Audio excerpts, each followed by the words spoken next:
Shri Atal Bihari Vajpayee, Bharat Ratna, is remembered as one of the greatest parliamentarians of India and as one of the most respected and loved Prime Ministers of India. We all remember his stirring speeches in Parliament. We are honored to have with us today Shri Shakti Sinha, author of Vajpayee, The Years That Changed India, members of Parliament, Rajya Sabha, Mr. Kumar Ketkar and Dr. Vinay Sahasrabudhe, and our very own Dr. Vijay Kelkar, Vice President, Pune International Center, as the chair for today's session. Mr. Shakti Sinha is Honorary Director, Atal Bihari Vajpayee Institute of Policy Research and International Studies at the Maharaja Sayajirao University, Vadodara. He is a former IAS bureaucrat, and he first got to know Mr. Vajpayee in 1980. He worked closely with Mr. Vajpayee as his secretary for 3.5 years in the 1990s and as his private secretary in 1998-99. He was also the director of the Nehru Memorial Museum and Library and is a distinguished fellow at the India Foundation. Welcome, sir. Distinguished journalist Mr. Kumar Ketkar, Padma Shri, is Member of Parliament Rajya Sabha from the Congress Party. He is a member of the Parliamentary Committee on External Affairs, Committee on Urban Development, and Consultative Committee for the Ministry of Mr. Ketkar began his career as a reporter with the Economic Times in 1973 and went on to become an eminent editor, writer, and commentator and author.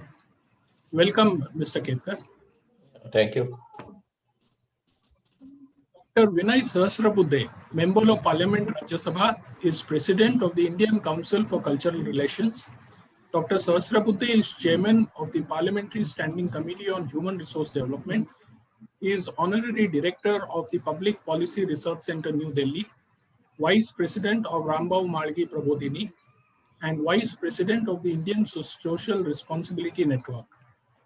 Dr. Sahasrabudhe, a postgraduate in English Literature and PhD in Political Science, has previously served as Vice President of the Bharatiya Janata Party. He is also a well-known author and columnist. Welcome, sir. I also wish to welcome Dr. Vijay Kelkar, Padma Vibhushan, Vice President, Pune International Center, who is the chair of today's session. We will first have opening remarks by Dr. Kelkar, followed by Mr. Sinha's presentation of his book. Mr. Sahasrabudhe, Dr. Sahasrabudhe and Mr. Kelkar will then offer their comments on the book, followed by a question and answer session, for which you may all please post your questions in the chat box. May I request Dr. Kelkar to kindly present his opening remarks. The floor is yours, sir. Abhay, thank you very much for the introduction to all of us.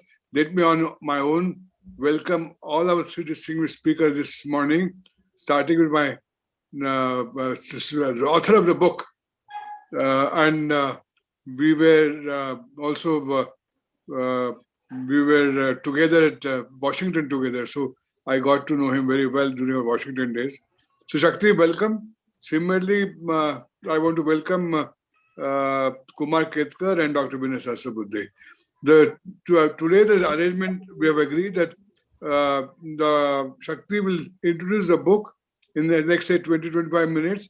Then I will give the floor to Dr. Sahasrabudhe, who would give his remarks in, say, 15 minutes or so, and also followed by Dr. Ketkar, he will give another 15 minutes his remarks. Mr. Ketkar, his remarks, and afterwards, floor will be open for Q&A. Please post your questions in the chat box, and I request Abhay Vaidya to be the traffic cop to ensure the questions are collected, and then he will direct to those people who are asking those questions.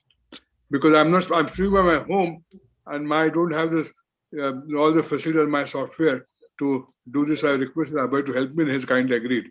So, Shakti, you are the floor. Thank you very much, Dr. Vijay Kelkar. To have distinguished panelists like Dr. Vinay Sahasrabudhe and Kumar Ketkar to speak on my book. It's been an immense sense of honor. and I'll start by talking a bit about the book. One, of course, is why I wrote the book. People asking me, why after so many years did you write the book? Highlights of the book, and hoping that some of you will be encouraged then to go forward and go to your bookshop or go on Amazon and buy the book, which is what an author obviously wants the book to be read. Now, Abhay, while starting, mentioned Vajpayee as an orator, remembered as an orator. And possibly this was one of my motivation factors. I remember when he passed away, a lot of people mentioned his oratory skills. Important enough that it was, I think Mr. Vajpayee was much more than an orator, you know. Orators, of course, were a necessary skill for a politician to be, and he had it. And therefore, other aspects also, when I saw the references to Mr. Vajpayee, very flattering, Azad Shatru, we always liked him. But the reality was that being in the rough and tumble of politics, while he was an active politician, Mr. Vajpayee, and particularly the period that I'm talking about, there was considerable opposition to him also. Rightly so, I'm not saying option is wrong. It required so, the other side. But the language that was used against Mr. Vajpayee was quite different from the language being used about him today. Stark difference. It does say something about our political discourse that we don't distinguish between, if the other side is the other side, then everything is wrong. So that we do not really distinguish between the wheat and the chaff, literally, you know. So, and therefore, this is an attempt to do contemporary history writing. It comes in a short period. There are two reasons for it. One, because I was there personally.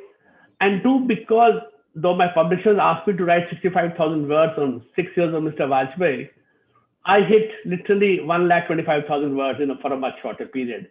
I really wanted to bring out the nuances of the book,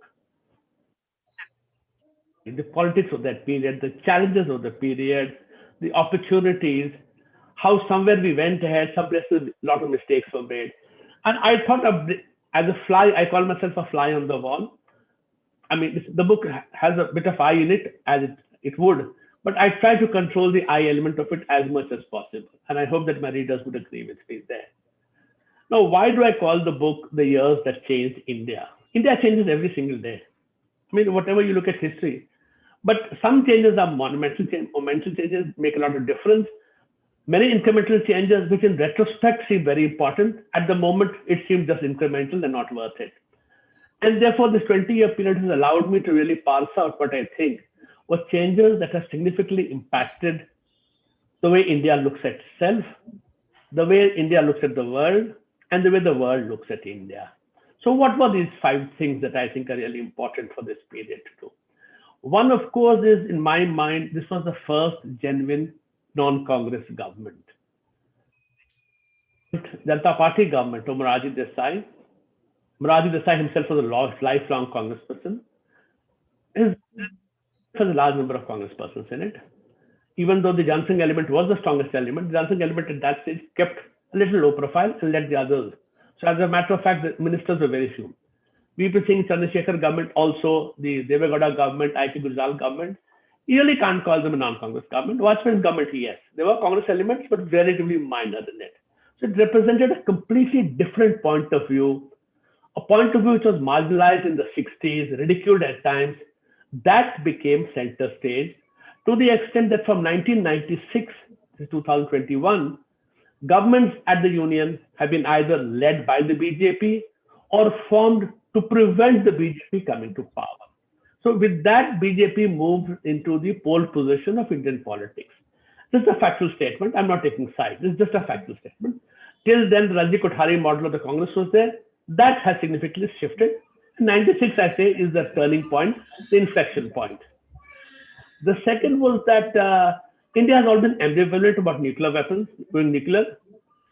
Pandit Nehru started the Atomic Energy Commission, and some would argue that but for the 62, his health problem, particularly the stroke in Bhubaneswar in 63, India possibly would have tested much earlier on. But the NPT of 67, and much more important, the Comprehensive Test Ban Treaty of 98, 99, 97, really closed India's window, and India had to break that ambiguity. They actually started by Rajiv Gandhi. It's not much in the public, no, but people who don't know it. But to tell the world and to test your systems, going nuclear without testing has limitations. You had to test and you had to tell the world. It was both. India had to do it. We removed that ambiguity and moved ahead. 74 was PNE, peaceful. This was not peaceful. We agreed to it. Very important change, second point. The third point was, I think, the most controversial in some ways. At the time, and Vijay Kelkar would remember as finance secretary, he had just a very difficult job that he got. The very difficult job in Government of India as finance secretary, like the Indian cricket captain. All of us know what he should be doing. This is the time where we face some massive amounts of sanctions, economic, more important, political sanctions, to the extent India had become a political untouchable for the world for some time to come. Tremendous amount. If you read my book, The Chapter, the language being used against India by the USA, by Australia, by Canada was horrendous. And yet, at that moment, to agree to begin a dialogue, the Jaswant Singh Stope Talbot dialogue, very important, very significant. And in September 98, at New York, at Asia Society, to say US and India are natural allies. Allies not in the NATO sense of the word ally, but allies in the sense of natural partners who have a common interest. This was when America was still seeing China as a natural partner, G2. Clinton was very keen on a G2, even to solve India-Pakistan. To then tell the USA, in the long term, you and I must be together on the same side. Something which was revolutionary then, but which has been carried on by each successive government. There has been absolutely, there may be breaks, there may be accelerations, but that trend started. Very again significant, I think. I mean, we grew up with the feeling that we are autonomous. By autonomy, we lean on the Soviet side. 90s, there were no Soviet Union. So you had to make the choice. And I think the courage shown in making the choice must be recognized. It was thought through. It was not ad hoc reaction. The next very significant, I think, was the kind of courage showing in trying to improve relations with Pakistan. Some would say, as Vinay Sitapadia said in his book, this was a doomed effort. Vajpayee should not have wasted his time and effort doing that. I think there I disagree with Vinay. No, I think it was worth it. You have to tell the world that having gone nuclear, India is a responsible country. You have to tell the world we are not Pakistan. Our letter had indicated to the USA that China was a potentially largest threat to us in the long term, which is proved correct now. At that moment, we had to show de-hyphenation with Pakistan, that Pakistan is a relatively smaller country. We will take the step. We will show political courage, even to the extent of going to Lahore. People said it was not well prepared. I think Lahore was required. Even the short-term cost of Lahore was the Kargil war, which was very, very high. Again, that required political courage, which many prime ministers have not been able to do. Various reasons, their own commitment, or the fact that the parties were not happy with it, whatever. Vajpayee showed that commitment in going ahead with it, single-mindedly, complete single-mindedly. And the last aspect, I thought, was the conduct of the Kargil war, which we were unprepared, to be fair. I mentioned that. We were caught napping. Let's not hide factors. We were caught napping. But then, to get the three wings of the armed forces together, put up a robust fight, and yet be very conscious as a nuclear power. My computer is misbehaving, sorry. As a nuclear power, India cannot act in an adventuresome Wild West cowboy manner. We will not cross the LOC. In other words, we will not extend the battlefield beyond Kargil anywhere else. It had a major impact. Seen in the context of Lahore particularly, people suddenly felt, yes, for the first time in an India-Pakistan conflict, the world was on India's side. In 71, after the horrendous genocide of Bangladesh, 104 countries in this General Assembly voted for a ceasefire at the beginning of the war, against 11 against of India. At that stage, this time the world was clear, we will stand with India. Because we agreed to act in a responsible manner, we had agreed to be very courageous in opening up to Pakistan, and Pakistan had to finally seek American assistance. People in India criticized Vajpayee's LOC decision. I think it was the right decision. Had we crossed the LOC, had we opened up lines somewhere else, battlefield elsewhere, the world would have immediately come down on us like a ton of bricks. How can two nuclear weapons countries go to conventional war? This has to be stopped. And we would have been disadvantaged in the entire Kargil sector. your road to Ladakh would be permanently have been stopped. And I think because we were acted, the world supported us, and more critically, when America put pressure on Pakistan, the war ended months before it would have ended. We actually saved a lot of lives. So look at this whole gamut of these things. At the moment it was happening, some of it seemed ad hoc, some of it seemed, let's try something, a shot in the dark. But in retrospect, you can see that these have made a tremendous amount of difference. Of course, in the book, I've captured much more, which I'm not talking about right now, open to talking about it, is the difficulties in forming the government, the difficulties in running the government. This was a government which was chaotic, thin ice every single day, with ministers speaking differently within the party, outside the party, who's an ally, who's not an ally. It was a daily battle to survive. Every day seemed to be the last day of the government. And I think in that circumstances, when you're facing this tremendous pressure, you had a terrible murder of the Christian missionary in Odisha, which brought the world's attention onto India. I mentioned all that. So we were going through a terrible time, as I said, a weak, shaky government. In retrospect, 20 years down the road, I think in that 1.5 year period, 98 to 99, tremendous amounts were achieved. And therefore, to my mind, these 5 things have actually defined in many ways the India of 2021.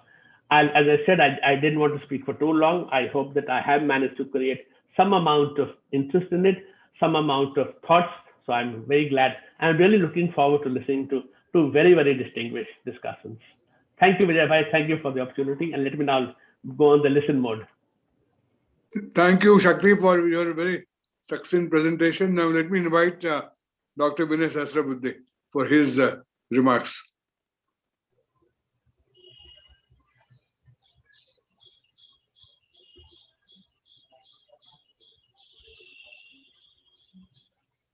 Thank you, Dr. Ketkar.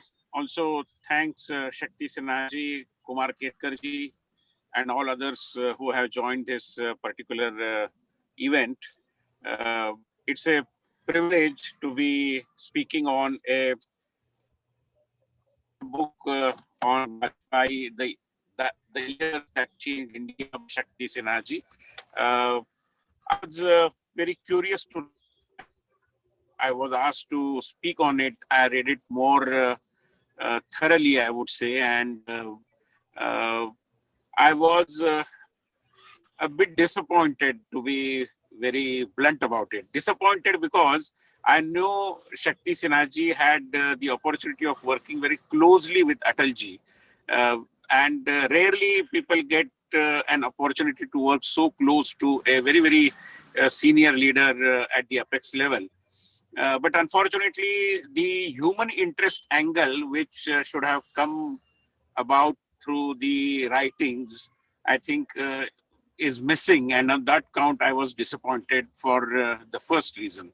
The second reason was a bit of disappointment was that while the Vajpayee years are basically between 1998 and 2004, but Mr. Shakti Sinha has only captured the first tenure of Atalji's government, which was maybe the 13-day government of Atalji in 96, and later on the 98, 99, very turbulent years rather, although very appropriately captured, but as I said, the human interest angle is missing. Another important thing which I would have liked Mr. Shakti Sinha to focus more upon, and especially I was very curious to read his last chapter, which was about the looking back chapter.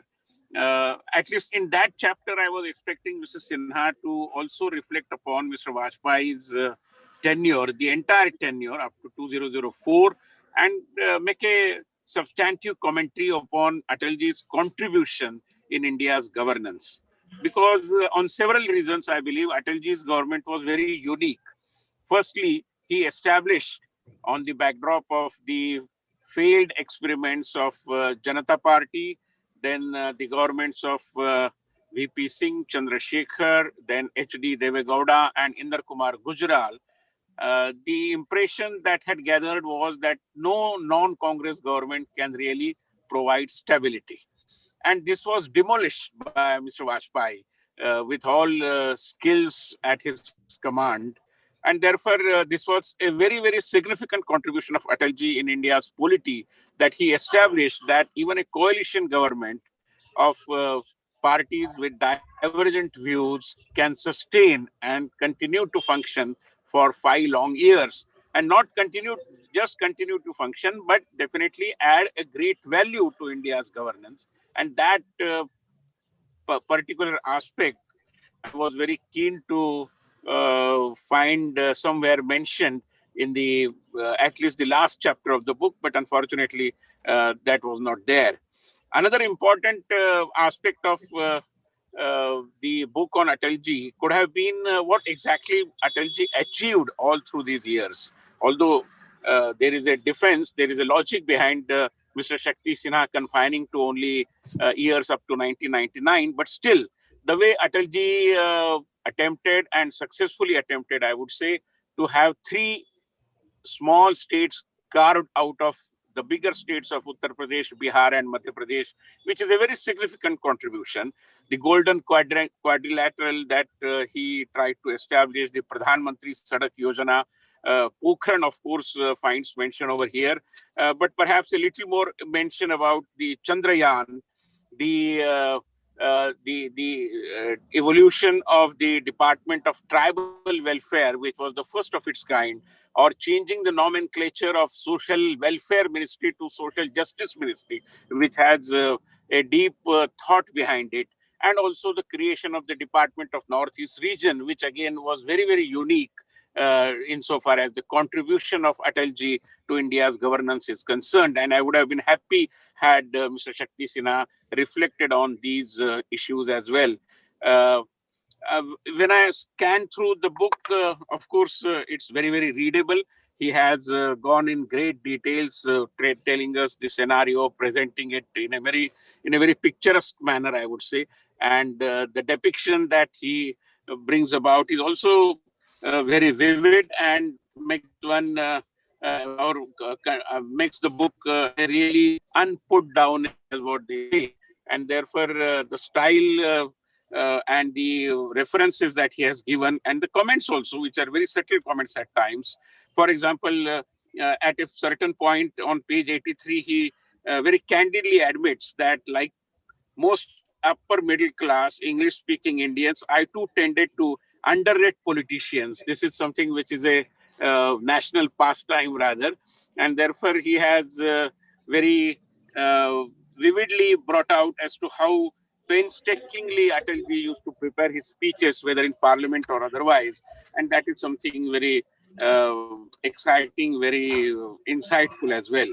Also, he brings about a very rare feature of Atalji's personality, which is his ability to take tough decisions and speak in when it is required. For example, he has mentioned on page 25 his conversation with Sri Lankan leader Kadir Gamar, and where he has, without mincing the words, told him whatever he wanted to communicate about Sri Lanka's misdemeanor or misadventures in approaching China first before airing its views about its relations or about the issues that it has with India. And Mr. Vajpayee has very outspokenly explained or rather expressed his opinion on that, which also finds mention in Shaktiji's book. Vajpayee expressed his displeasure. Inside the soft exterior, Vajpayee was far more a person of steel than was apparent. This is a very subtle comment coming from Shaktiji, which also adds to our insight about the personality of Atalji, which is very, very important.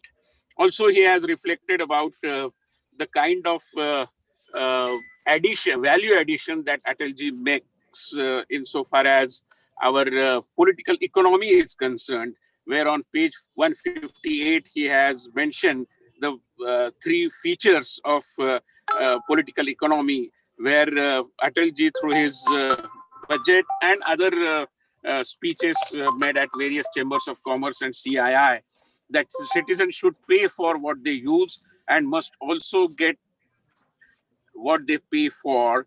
The government would be less and less of an active player in the economy.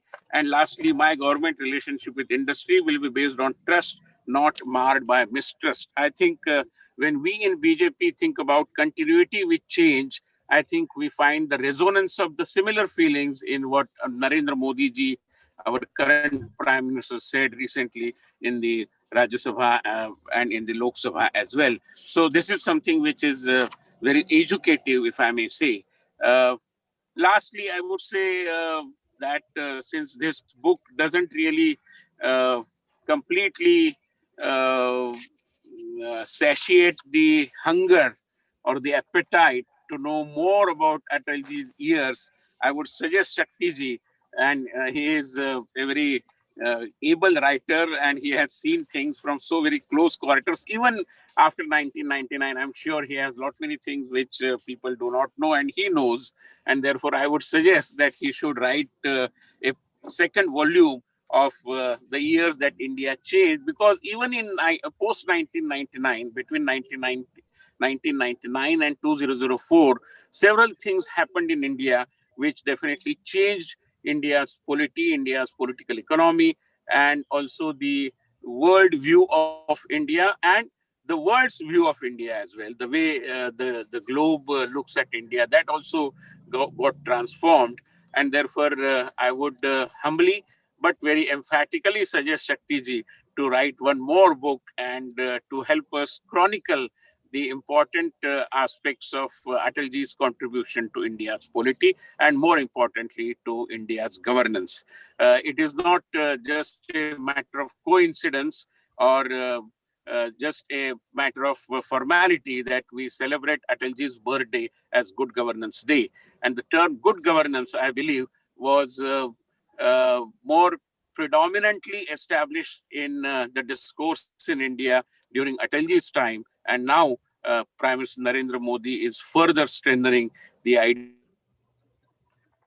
that I believe one more book of this kind, definitely the case is very strong. One can make for. With this appeal, I would conclude my presentation. Thank you very much. Thank you, Dr. Sahasrabudhe, for very, very insightful remarks. And Shakti, I totally am with Dr. Sahasrabudhe demanding a second book. I'm totally with him. So now I give the floor to Kumar Ketkar. Kumar, you have the floor. Well, actually, at the outset, I would say that Shakti Sinha Vajpayee is a very brilliant and truly perceptive and reasonably objective presentation of the period that he covers. When I say reasonably objective, is not to underrate the actual objectivity, but just to say that it has not become a hagiographic book, and though it was possible that it could, because he was so closely involved with Vajpayee, if I may say so, as a devoted person to Vajpayee's personality and close observer of Vajpayee's politics as well as persona. So for that, congratulations, Mr. Shakti Sinha, for a very brilliant book. The second point which I must mention is that it reads extremely racily. It is like a political thriller, but political thriller without the masala of sex and violence, which is the genre promoted by particularly American authors. But this is a political thriller, fact-based political thriller, and the thrill is as much in the events as also in the style of writing and the sequential style of writing. So definitely I endorse Vinay Sahasrabudhe's suggestion that there should be another book covering 99 to 2004. That is not correct. It should cover 99 to 2021, because I personally do not believe, maybe Sahasrabudhe believes it differently, but I do not believe that Narendra Modi is continuing the legacy of Atal Bihari Vajpayee. He has changed. In fact, he will have to write second book called The Years That Changed India by Narendra Modi.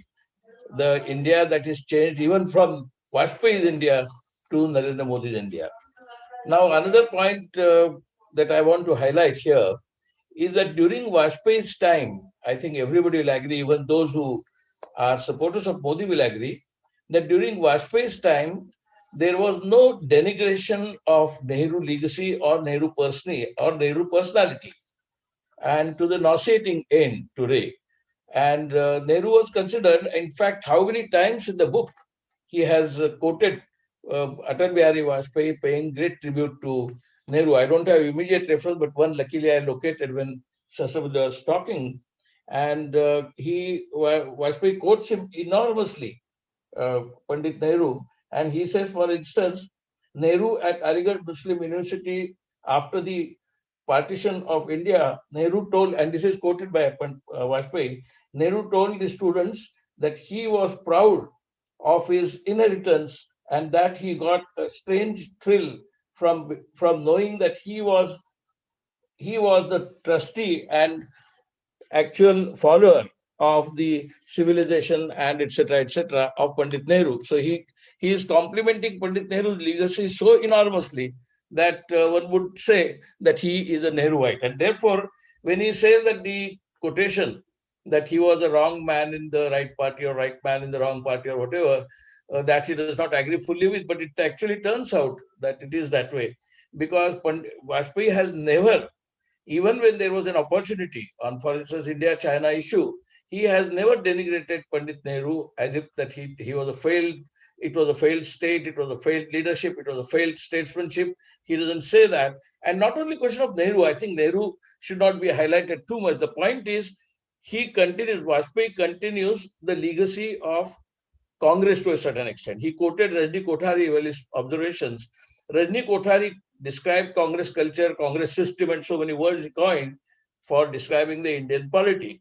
Actually, Vajpayee, to a great extent, despite the effort of Janata Party, in which there were so many congressmen, Vajpayee continued the kind of Congress culture. It was a BJP with Congress culture. It was not BJP culture as such, which today under Narendra Modi is a completely different culture. I would not call it even BJP culture. It is Narendra Modi culture. And therefore, I would say that the Rajni Kothari is still valid even under Vajpayee. So I would go by Shakti Sinha's observation of Rajni Kothari as well as Congress culture, as well as Vajpayee's legacy. So that is set. The second point which I want to highlight is there is a tendency nowadays to create binary perception of politics, right from Pandit Nehru, Jawaharlal Patel, that kind of relationship, or going back, it says Lokmanya Tilak and Gokhale, continuous binary politics, and now it is being attributed, or later on it was attributed by Jairam Ramesh in his book, Intertwined Relationship between Mrs. Indira Gandhi and P.N. Haksar, and recently we are seeing the binary of Narendra Modi and Amit Shah. However, it must be said that Amit Shah has not yet elevated himself or reached the level of that binary, the kind of the Pandit Nehru's stature was while being compared with Patel. Amit Shah has not yet elevated himself to that level, or public has not elevated him, or media has not elevated him, or contemporary historians have not elevated him to that level. But the point is that that kind of binary continues. Now he has tried to go away from that binary, which has been extremely highlighted by Vinay Sitapati in his book Jugalbandi.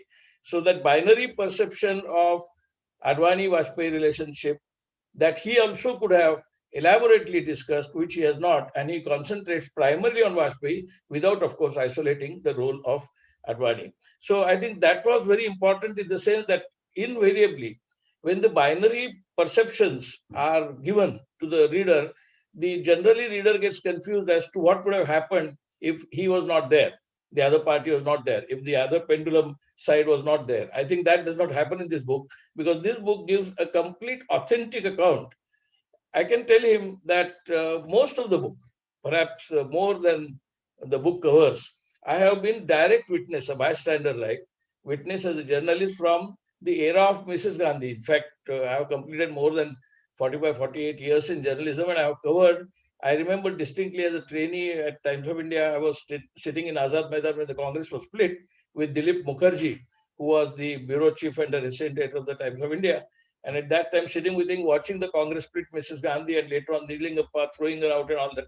From then on, I have watched the period. So I am familiar with the entire history that is not covered in this book, but that has a reference, that hubris that continues. And therefore, I can say that a bystander's view, some of the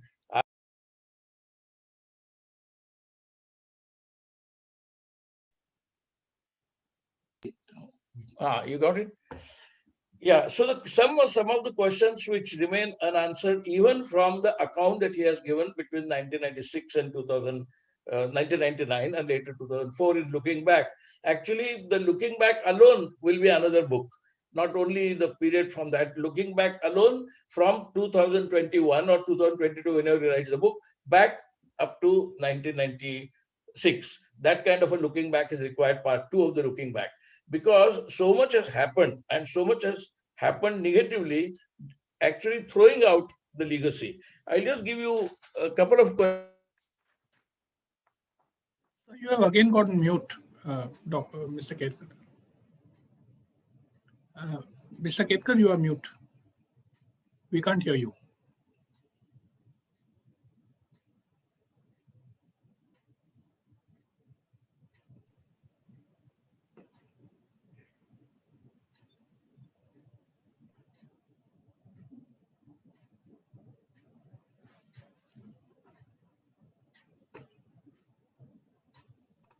Yeah. Yes, sir. You are on. Yes, sir. Yeah, I'm sorry.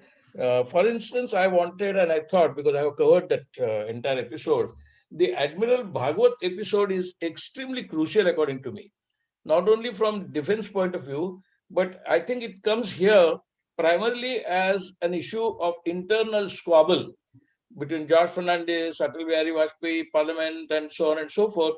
It has many more dimensions, since I covered part of the defense with Dr. Admiral Bhagwat himself and other people. So I think that has been, I would not say perfunctorily dealt with, but the other aspects of that episode have not been fully attended to. That's what my feeling is. Then second is, when Mr. Vajpayee urged Narendra Modi to follow Raj Dharma, and it did not happen, and Advani defended. Actually, we were told that in Ahmedabad that Vajpayee has insisted that Narendra Modi should resign. And I don't know whether it's true or not, because it doesn't come formally from any document or something.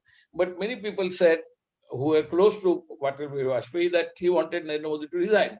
And Modi did not resign. In fact, at Goa, Advani and Jaitley defended Modi to an extent, saying that he is the only chief minister of that stature and of that contribution, that he must not be at all sacrificed. He must not resign. And then Vajpayee relented. So how is that he relented from his very firm position, which was a headline news in all newspapers, supposedly biased or not biased, that Vajpayee wanted Modi to resign. So that particular episode of relationship between not Vajpayee and Advani, but between Vajpayee and Modi is very relevant when he tries to look back again in his second volume between 1999 and 2004. The third question is, in the fall, you are given the fall, extremely beautifully written, the chapter of the first government, how it fell. But I don't think it covers some of the aspects. Like, for instance, I know I was covering it from Delhi at that time. And I remember that time that even Sharad Pawar was involved. Like the relationship between Sharad Pawar and Mayawati and Mulayam Singh Yadav, that had changed the number that changed, and Chautala. And therefore, Chautala's final switch, Mayawati's original idea, that is Kashiram's original idea of remaining absent and suddenly voting against, all that has happened, and in which Sharad Pawar was a very crucial person. I have heard this directly from Sharad Pawar as well as some other people. So let us count out some of the portions which he may have misquoted or misquoted himself. But definitely, Sharad Pawar's role at that time was very important, which does not come. Then finally, one interesting point which is missed is that when Sharad Pawar's party got split in 1999, in 1998, Maharashtra gave something like 40 seats out of 48 to Congress. And suddenly in 1999, after the split in June. Now, interestingly, the party is split in June. Shakti Jana covers elaborately the entire Kargil event. Entire Kargil event he has done brilliantly. Now, in that entire Kargil event, when the war or whatever conflict was at its peak, Sharad Pawar comes and actually forms another party. So, the stature of Sharad Pawar, the nature of leadership of Sharad Pawar, the man who was defense minister later on, the man who was with Narasimha Rao as defense minister, later on as agriculture minister under Manmohan Singh, the man of that stature, I don't think he could have tried to, destabilize the apple cart at a point when country was passing through a major crisis. He could have, if at all he wanted to, help Atal Bihari Vajpayee, but by splitting the party, he was essentially helping Atal Bihari Vajpayee's backroom work. And that backroom work was important because it appeared later on that Sharad Pawar was a B team emerging for Atal Bihari Vajpayee. Whether it was done consciously by negotiations, but I have some information which is incontrovertible, and that is that there was a deal between Advani and Sharad Pawar that if he splits the party, it will help.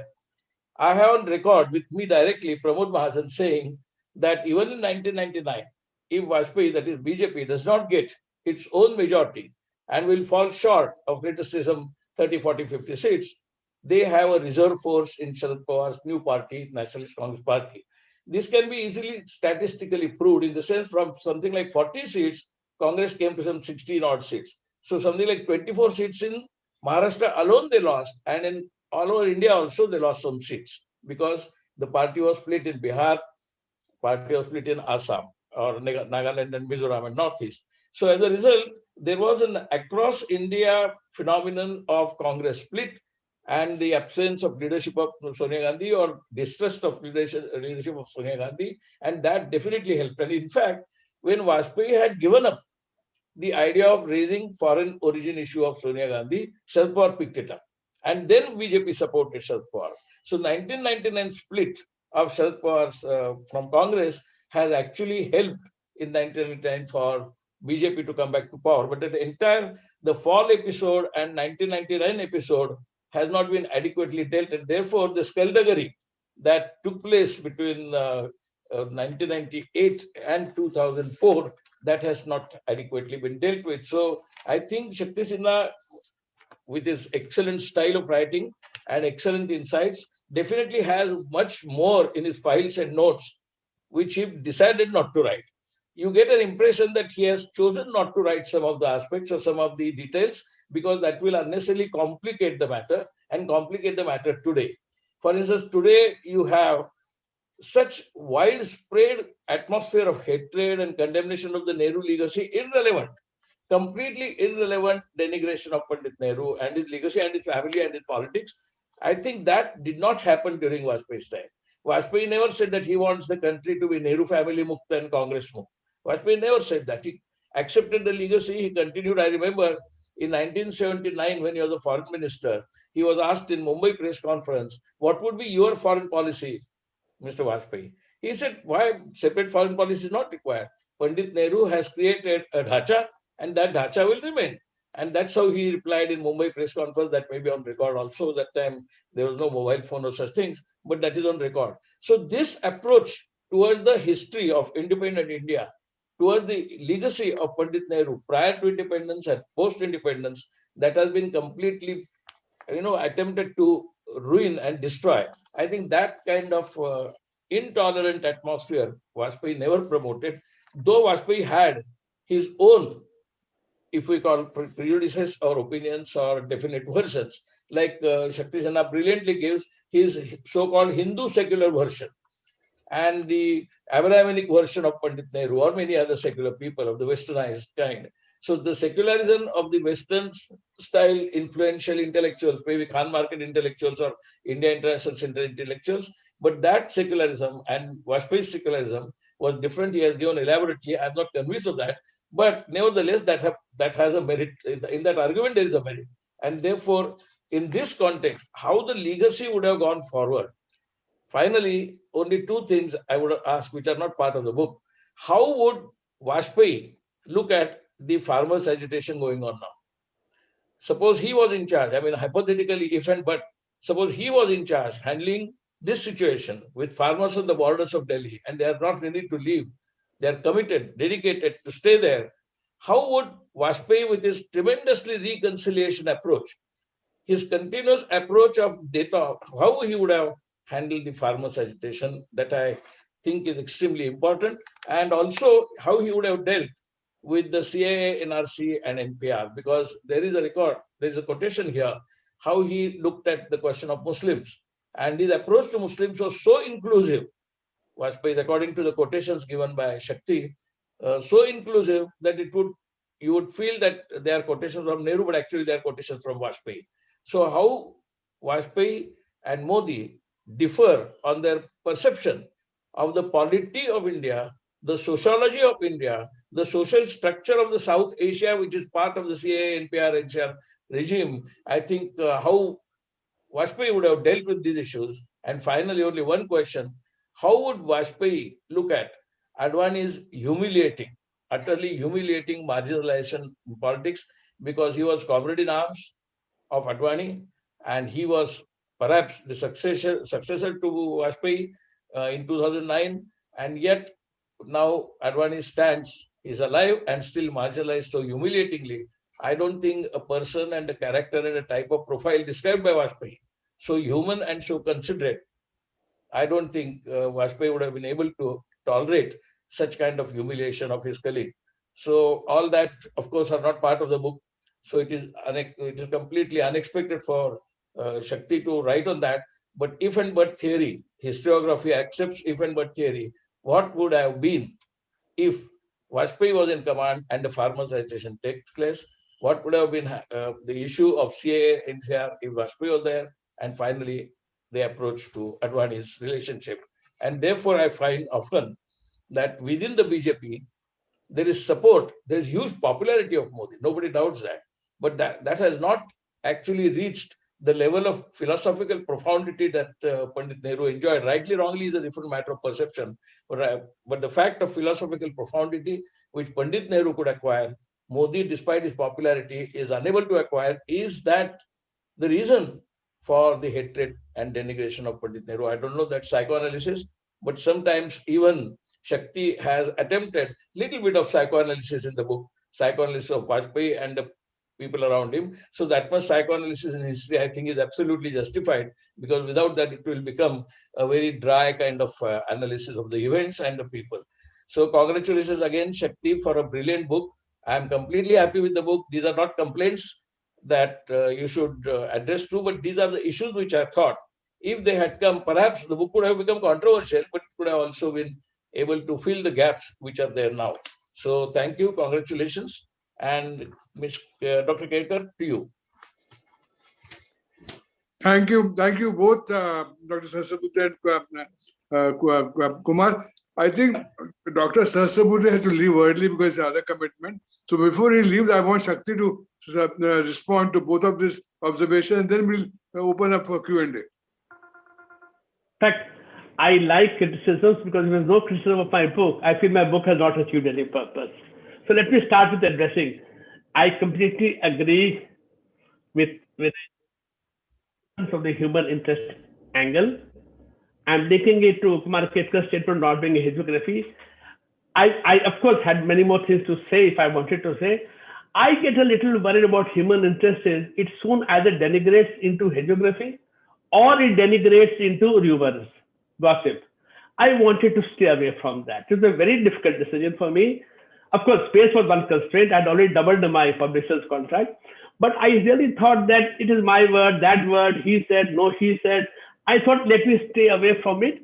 I wanted to stick to such facts as could be verified as much as possible, which is why I rightly so. I mean, I agree with Kumar Kedkar that the Sharad Pawar angle in the fall was very important. Absolutely. Particularly with the Mulayam Singh and of course with Mayawati, the Kashi Ram's switch also. Again, it was so much in the nature of hearsay that of course, I knew that there was an element of truth to it, but I thought that I'll be a little circumspect there. And but yes, it is a valid point. The limited time span, I'll tell you why, again, for the same reason I left out so many things. I mean, the biography I really like is not of a person that I like, but the biography I like is Roy Jenkins' biography of Churchill. Roy Jenkins was a Labour politician, later a Social Democrat. His biography of Churchill is 1,200 pages in font 8 or font 10. I did not have the energy or the patience to do that. This book took me 3.5 years of research. I used my memory, my notes, but I wanted to back it up So I practically read 7 or 8 newspapers, every single edition of 3.5 years. I read magazines, I read journals. I wanted to make sure I found out one slip. I've referred to General J.J. Singh instead of General Joginder Singh, who was then a brigadier at the time of the Kargil War. Slips do occur. I wanted to make sure these slips don't occur. So hopefully there will be a book on the later aspects. I think so many important things are not there. I mentioned the telecom thing. I mentioned the Golden Quadrilateral. I mentioned Gram Sadak Yojana, but not obviously in the kind of detail that these require. These are absolutely very important interventions, especially both highway and telecom. The fact that highways are not meant for cars, that telecom phones are not meant for you and me, are meant for the plumber, the electrician, the farmer, the agricultural labor, who knows where to get a better rate, where demand is there. This thought was absent in 99. So therefore, I think these do require, I completely agree with Vinay, this does require much more work. Now, a reflection of the entire issue, in fact, chapter last, looking back, is possibly the largest single motivating factor in making the right to book. Subsequent to that book, I've been doing more readings, more speeches, more conversations, some notes of Mr. Vajpayee. I think there is material to be developed further. But unlike Pandit Nehru, Atal Bihari Vajpayee never kept a systematic worldview. And therefore, that makes it sometimes different, because being a successful politician, you do speak in ambiguities at times. You do speak to your audience at times. And therefore, as a researcher, you have to then try to glean out the immediate from the contextual from the universal. That is a difficult job, but it's worth doing. I think we should look at our politicians far more seriously than we do. Running them down is no way for this country to function. You cannot have a vibrant democracy if you run down politics. It's Raji Kothari in the sense that, yes, Raji Kothari talked about it. Vajpayee was trying to say that I am now different. Whether he succeeded or not is another point. But the fact remains that the BJP, the circumstances of 80s and 90s, circumstances of decades later on, the BJP also remembered that Gandhian socialism of Vajpayee, for circumstances beyond his control actually, but in 84 you reduced to 2 seats. Gandhi's terrible assassination, no doubt about it. But so people felt that why are we different? Should we not be different? And Vajpayee in that sense, and that is what should be explored by a future scholar, how was Vajpayee trying to bridge the gap and yet try to be different? In many ways he tried to be different. Let's be very clear. He tried to be different in many ways, but in many places he simply did not. That's a valid criticism from one side or a valid approval from another side. I think this needs to be studied much more, much more. In fact, Sharad Pawar's issue is an interesting one, because 98, largest but not enough, and Sharad Pawar actually made all the difference. And he thought he'll become leader of the opposition. But the Congress party, Sonia Gandhi, she became the chairman of the Congress Parliamentary Committee. And he was then, in that sense, reduced in rank by having 2 equals as Manmohan Singh as Sharad Pawar. So in that sense, he had frustration. He definitely has disappointments. I think that definitely requires to be seen. There are many other incidents also where it could be seen that the leadership of the Congress party and Sharad Pawar was then diverging quite substantially.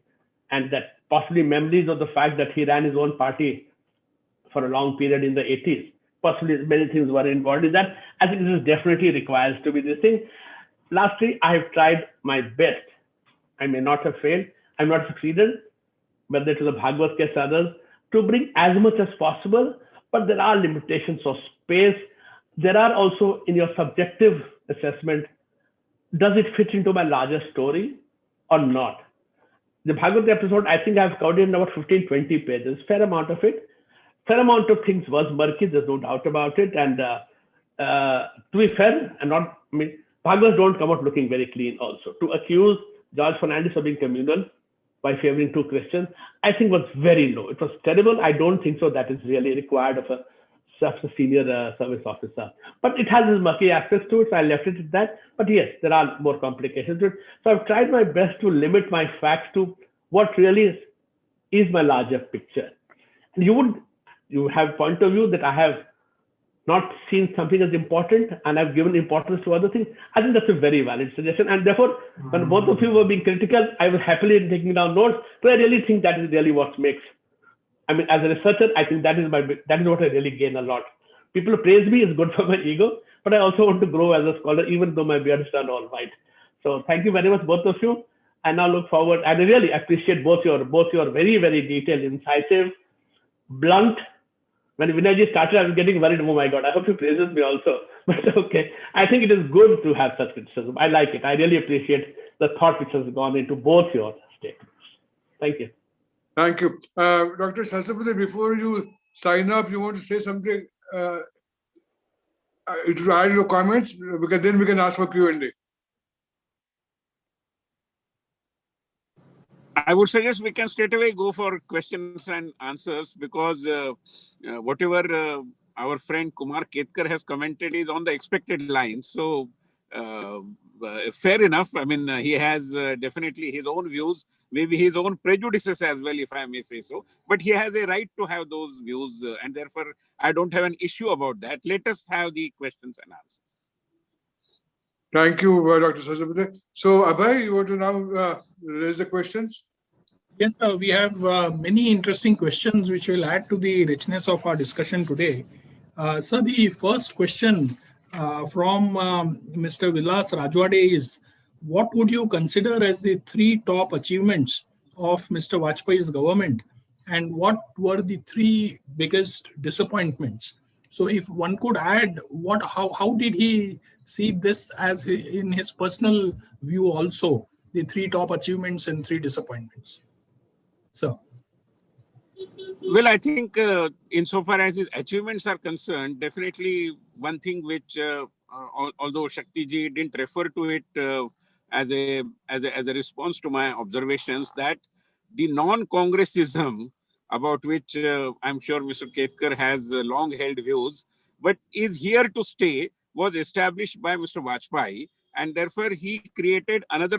I mean, he made all other political parties who were not comfortable with the Congress party rally around him, and therefore along with so many parties, as I said, with divergent views, he could establish that the non-Congress governments can sustain, and not just can sustain, but can perform very well, much better than most of the Congress governments. That is point number one. Second point of his contribution, as I said, is almost without any frictions, without any hassles, he created three smaller states, which is something very, very unique. And we know how the creation of Telangana was handled by the incumbent government at that point of time. And therefore, that is definitely to his credit. And the third important thing, I would say, his creation of the Department of Northeast region.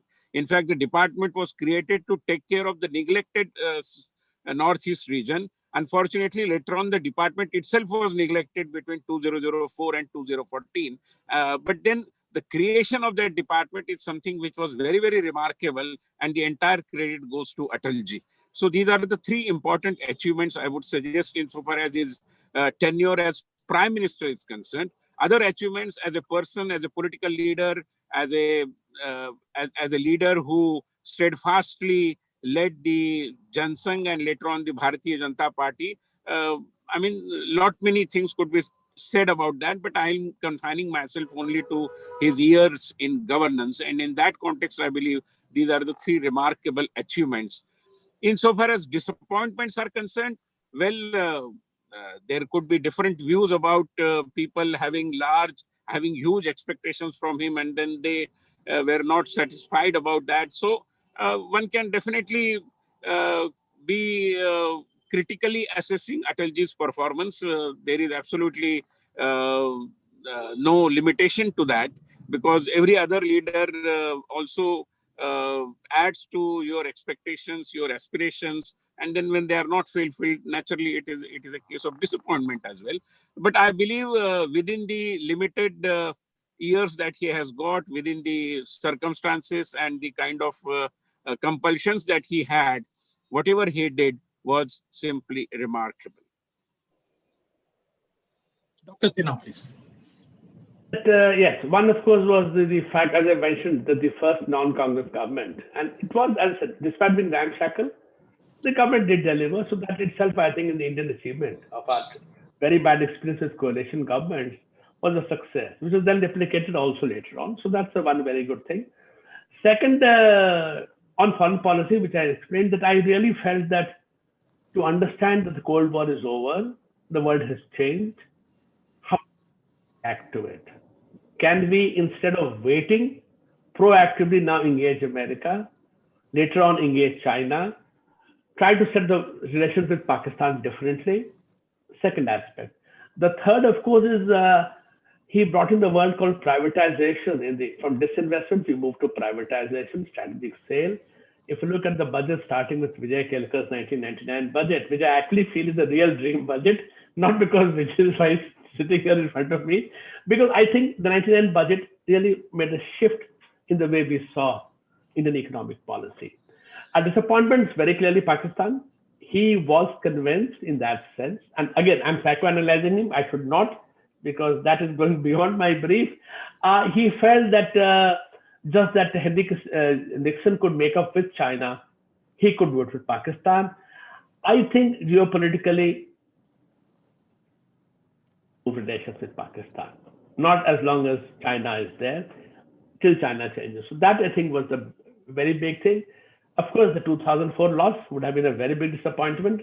And contrary to others, and I'm prepared to stick my neck out, 2004 was not about shining India. It was about Tamil Nadu, the switch of alliance from the DMK to the ADMK, minus 40. It was Telugu Desham's disaster. It was the BJP's internal fight in Uttar Pradesh. And it was the coming together of the non-BJP parties in Bihar. So BJP, with the same percentage of votes as 99 in 2004, lost about 20 seats. This comes to a loss of 100 seats. Over. There's no shining India involved here. In fact, BJP did badly in urban India in 2004, much better in rural India, preferred lifestyle. So, that I think was a very big disappointment. So I'll leave it at that. But I'm open to lots of other interesting questions. I see very, very interesting questions. Very, very. Vijayji, you will have to allow me to leave now because after 12 I have some other engagement. So please excuse me and thank you Shakti-ji, thank you Kumar-ji, Ketkar-ji, and we keep on meeting in the Parliament House also. So I will be able to get to know about Mr. Ketkar's views, if not now, later on. And he has been a very good friend, although we belong to two different ideological groups. But I have always admired Mr. Ketkar for his writings, for his arguments, for his talent and everything. So please excuse me. Thank you very much. Dr. Ketkar, you are... Dr. Kelkar, we can... Yeah, please continue, Abhay. Please continue. Yes, sir, there is a question from Dr. Vikas Deshmukh to Mr. Kumar Ketkar. How would you compare Atalji's handling of Pakistan with that of Manmohan Singhji's handling and the success achieved by both?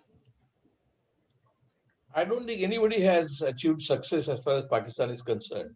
So whether it is Vajpayee or earlier even Rajiv Gandhi, if you recall, Rajiv Gandhi and Benazir Bhutto had such a fantastic meeting in 1988 that it appeared as if India-Pakistan will be federation again, like it was dreamt by some optimists at the time of partition. It did not happen. So even that failed. So all kinds of optimistic perceptions about Pakistan have consistently failed. Immediately after Imran Khan took over, there were perceptions that even cricket will perhaps be a bridge and perhaps at least relationship will be softened. It has not happened. So I will not say that Vajpayee was unsuccessful and Manmohan Singh was successful or Rajiv was successful and Modi is unsuccessful. Modi embraced Nawaz Sharif right on the first day of his swearing in and went to Pakistan almost uninvited. And he thought that such kind of personal diplomacy will help.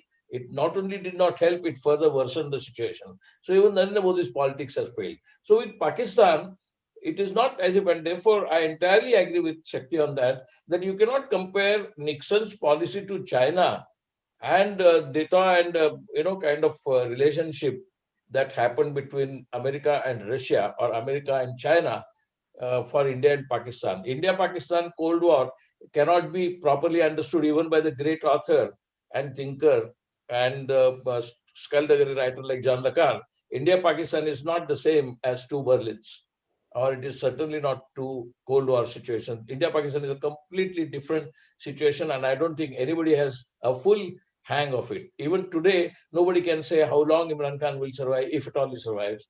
And Nawaz Sharif, Musharraf, both were about to be hanged, but they were saved at the last minute. So I don't know.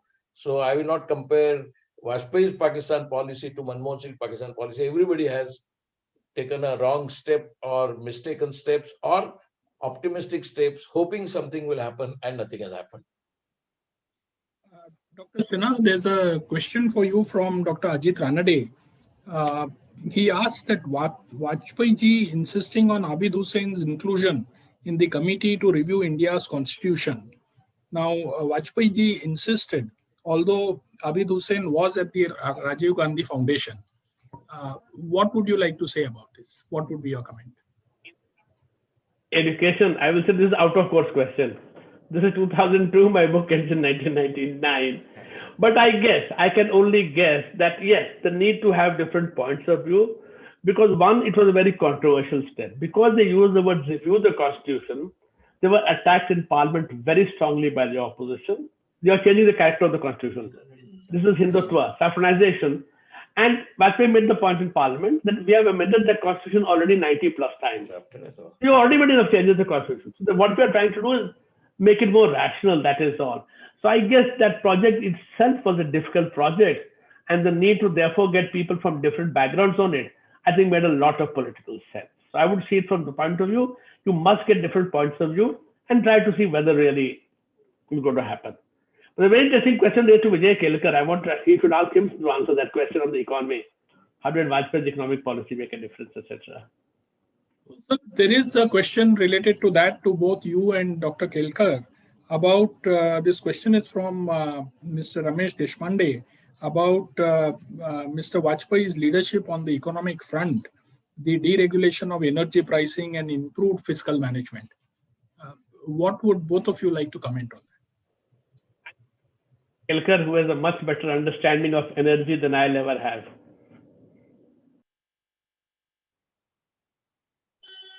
Abhay, I'll cover that point in my concluding remarks. Let the other question continue for Shakti Sinha, and I'll speak at the end. Yeah. If you read the book, I bring out even a personal incident to say that Vajpayee was at heart a very, very strong reformer. He believed that the government should not be in business at all. And Kelkar just quoted my lines from the book, where he made the twin point that yes, people should pay for what they get, but that then they should get what they pay for. In other words, quality of public service is very important. And he felt that the private sector is by and large best placed to do that with proper regulations in place also. And therefore, the Electricity Regulation Act of 2002, was it, or 3, I can't remember, was really required for that purpose. It ultimately has not achieved the purpose for it was desired, because the political economy of the energy sector is still too much intertwined with the whole economy, politics, and it is difficult to become very coldly calculative, rational on energy pricing in this country. And that will remain with us. It has remained with us for a long time. It's not going away very easily. Sir, there's one question from Mr. Sudhanva Kopardekar relating to China, which is at the center of our attention today.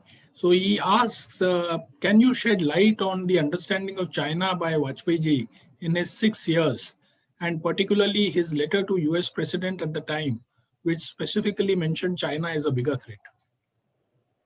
I mentioned in passing, but I think this requires some explanation. In the letter, he did not call China a threat. He called it a potential threat. Why? One, they're sitting on Indian territory. We've had a war with them. And most importantly, in the present context of 1998, China and Pakistan are nuclear and missile allies. That is a potential threat to India, which had to be brought to the world. It made China very angry. Till then, China was okay with him. But this needed to be made. 20 years down the road, USA and the world agrees with that assessment of Mr. Vajpayee. It took a long time. Having said that, he realized that China is a neighbor It's growing economically very fast. And to the extent that you have differences with them, isolating the differences and trying to develop on the positives, trying to enlarge the areas of agreement was important. And therefore, with China later on in the second part of his tenure, he went out of the way to develop good relations with China. He also did not want USA and India to be so closely interlinked that China has kept out. He felt that India needed to be both balanced in his, possibly there, I think, in retrospect, this Vajpayee was wrong. He thought again that with China, it is possible to develop good economic relations, which will improve the politics of the situation. That, I think, has proved to be, to my mind today, wrong. So we'll take one last question before requesting Dr. Kelkar for his remarks. So this question is from Sayani Sengupta for Dr. Sinha. Can you please elaborate on Vajpayee's stance on privatization?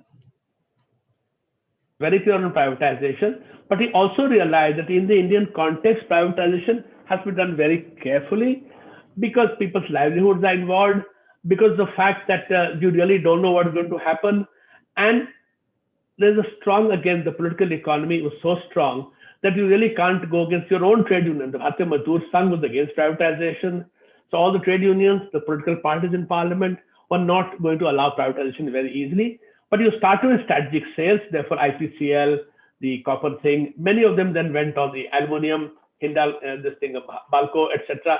You started therefore. So he was very clear on privatization, but realizing that you must do it systematically, slowly, because till you turn the in favor of it, going against the stream all the time means that even your smaller targets which you can achieve, you will fail there. So you choose and pick your fights. You don't pick up a fight with everybody on every issue. So I think that was the approach. Also, the government was much weaker, and therefore the government needed support. In the Rajya Sabha, they were simply outnumbered by a large margin. So it required a fair amount of political compromise where you realize that this is what I want to do. I cannot do it. Can I find a via media? So it was a question of trying to balance it all the time. Dr. Kelkar, may we request you for your remarks, please?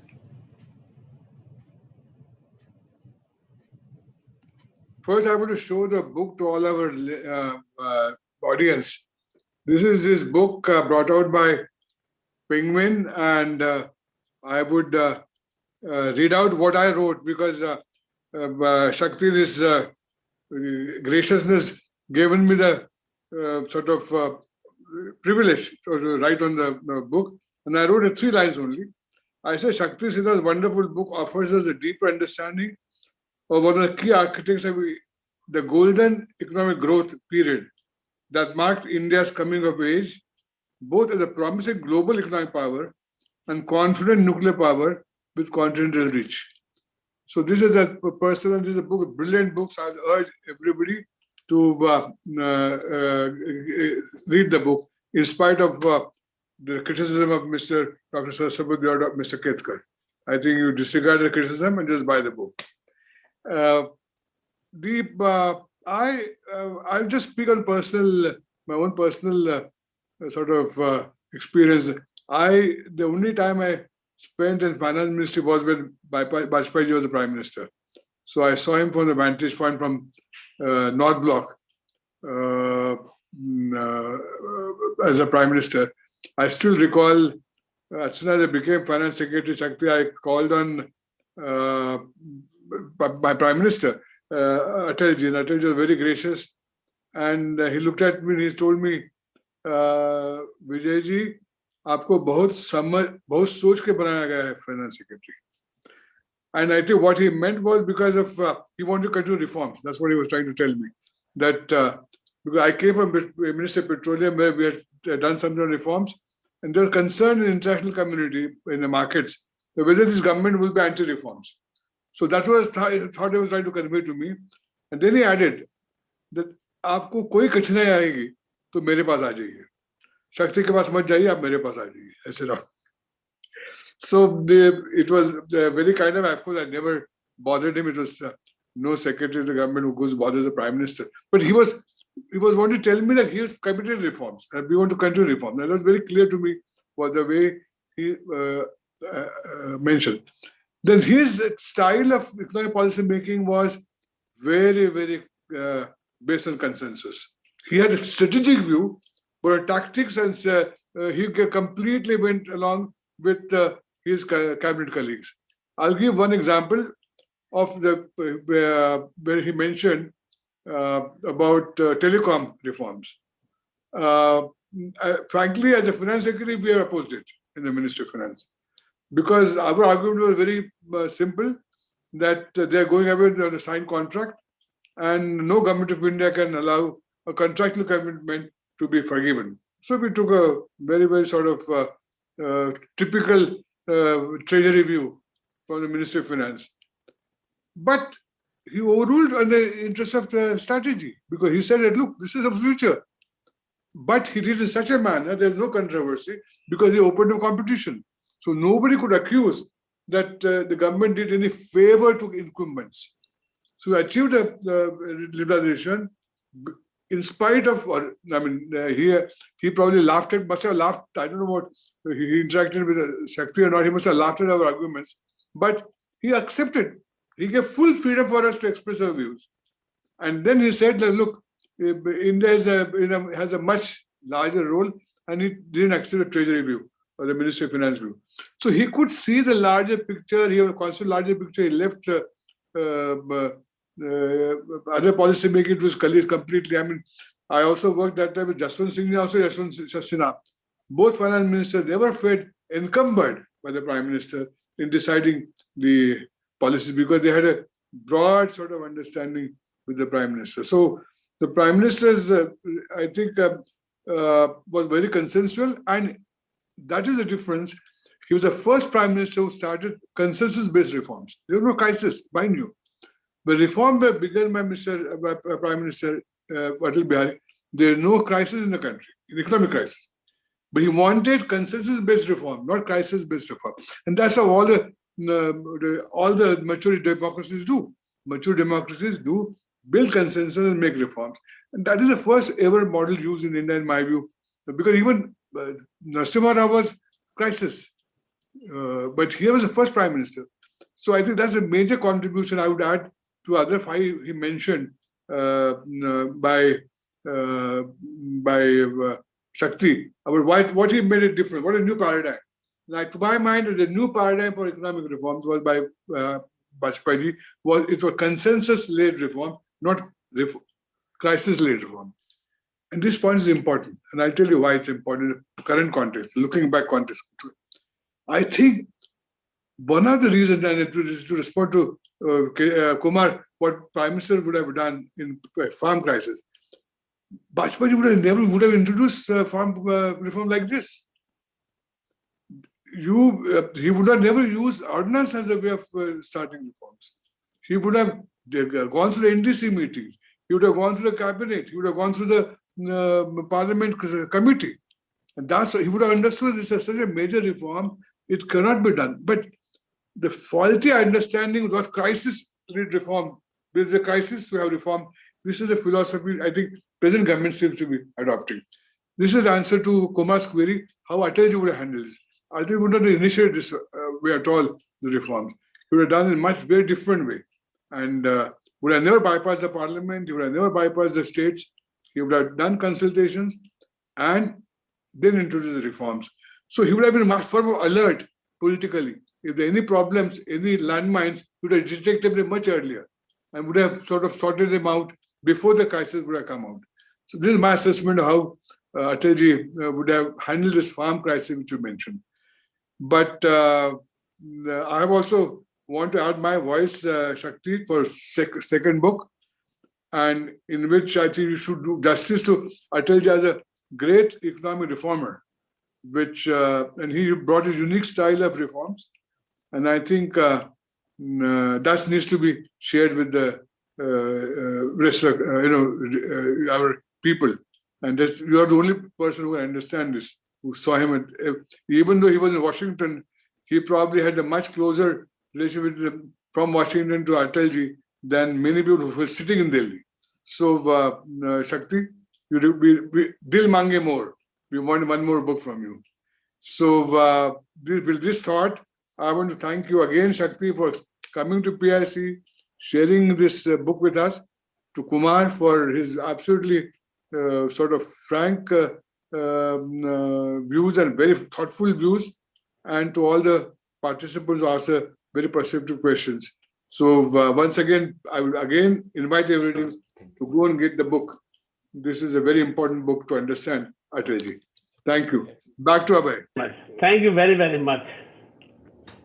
Thank you, Dr. Kelkar. We have had a very lively discussion today. Sir, I'll just make the vote of thanks, 2 minutes. So we've had a very lively discussion today, and I wish to thank all our speakers, Dr. Shakti Sinha, Mr. Kumar Ketkar, Dr. Vinay Sahasrabuddhe, and Dr. Vijay Koilkar for throwing fresh light on the extraordinary personality of Shri Atal Bihari Vajpayee. We are indeed inspired to reach out to your book, Dr. Sinha. Finally, I wish to thank our audience for their presence and participation, and our back-end team for organizing and conducting this event. Thank you very much.